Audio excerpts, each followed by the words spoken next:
మీరు ఎన్నో రకాల పికిల్ ట్రై చేసి ఉంటారు. ఒకసారి ఎగ్ పికిల్ ట్రై చేయండి. ఒక గిన్నె తీసుకొని కారం, ఉప్పు, కొంచెం వాటర్ వేసి బాగా మిక్స్ చేసుకొని ఎగ్స్ని వేసి బాగా కలపండి. ఒక ప్యాన్ మీద గ్లాస్ వాటర్ వేసుకొని ఈ మిశ్రమాన్ని ఆవిరిపైన ఉడికించుకోండి.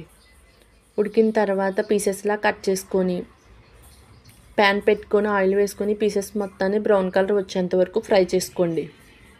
బ్రౌన్ కలర్ వచ్చిన తర్వాత ఈ పీసెస్ని తీసి పక్కన పెట్టుకోండి.